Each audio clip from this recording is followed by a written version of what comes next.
Hello and welcome back to the course on machine learning. Today we're going to find out why machine learning is the future. Are you excited? I'm pretty excited. Let's get started. Alright, so here we've got a cloud, and it's a word cloud, and it just illustrates that data is everywhere. We live in the 21st century, and wherever you go, there's data. In fact, there's even a term for it, data exhaust. So as you go by with your day, you're constantly leaving this data exhaust. Whether it's through your text messages that you're sending, or you're going on Facebook, or you're just simply walking through the city and different antennas are picking you up, you're leaving GPS data. So you're constantly leaving this data exhaust, whether you are aware of it or not. And probably the only way to not leave data exhaust is to go live in the forest for a couple of days.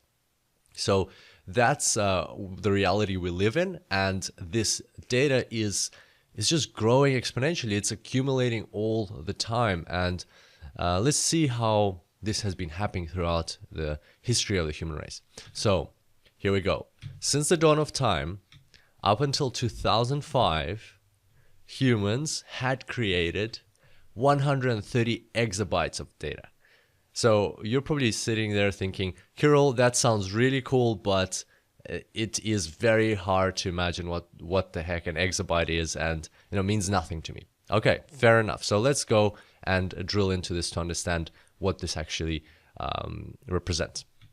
So here we've got a letter A, right? So letter A is a single letter, and a letter on a computer takes up 1 byte of data. Now if we zoom out 1,000 times, we have 1,000 letters, and 1,000 letters represents about a page on a small book, and that fits into 1 kilobyte. Now if we zoom out another 1,000 times, we have 1,000 kilobytes, which is a megabyte, and that is about a book with 500 pages double-sided. Now if we zoom out another 1,000 times, we get a gigabyte, and believe it or not, you can fit the human genome onto 1 gigabyte. So it actually takes about 725 megabytes of space, and you can encode, if you think about it, you can encode a whole human being on 1 gigabyte. But you'll probably say that, a human is not just his genome, it's not just his DNA, it's also the life experiences that he has, all the things that he does in his life. You can't put that onto a gigabyte. Well, how about we zoom out another 1,000 times and we get 1 terabyte.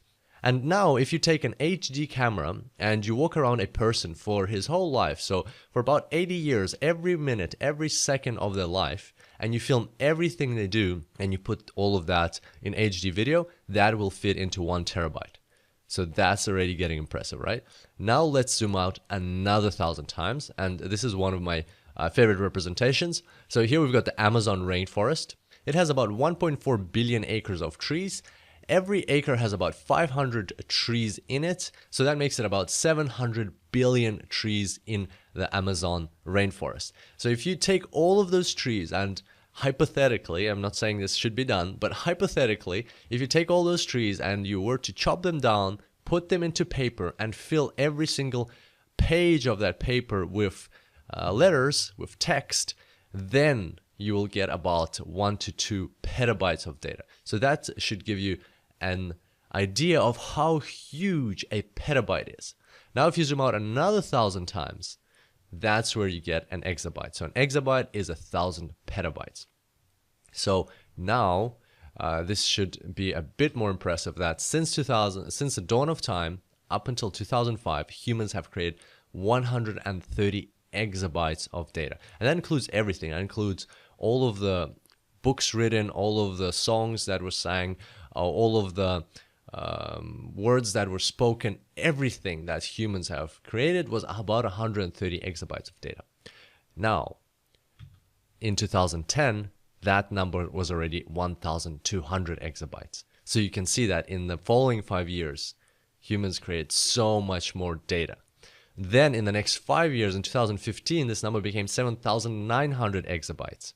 Then in 2020, this number is estimated to be 40,900 exabytes of data. As you can imagine, these numbers are astonishing, but what's even more astonishing is the growth, the exponential growth of data that we're seeing. And if you visualize it, it will look something like this. This is the reality that we live in, the world that we live in, how quickly data is growing every single year. So this is an actual study. It was done by IDC and was sponsored by EMC. So this is all researched. Now, what is not researched is these lines that I'm going to draw now, but this is my impression of what's going on in the world. This is where I think we are as data scientists, our capacity to process as data scientists the data that's in the world. Then if you draw the machines, this is the line that represents how much of the data machines are actually using that exists in the real world. And so where does machine learning come into play? Well, machine learning is the potential, presents the potential to use this data that is not being used. Only equipped with machine learning algorithms can you step up to that challenge and make sense and add value from the data that is growing so quickly, in fact, exponentially. And that is why machine learning is actually a degree. It's being taught at universities. In fact, Hadelan, who is the second instructor on this course, he has a master's in machine learning. And throughout this course, I'll be sharing my intuitive understanding of machine learning with you, and Hadelan will be sharing his practical skills and applications that he's learned through his master's and through his real-world experience applying machine learning. So we really hope you're going to enjoy this course, and we can't wait to see you throughout the classes. I'm sure by now you're pretty excited about what's to come, and you totally should be, because what we'll be presenting in this course is the cutting edge of data science and machine learning. Can't wait to see you in the next tutorial. Until then, enjoy machine learning.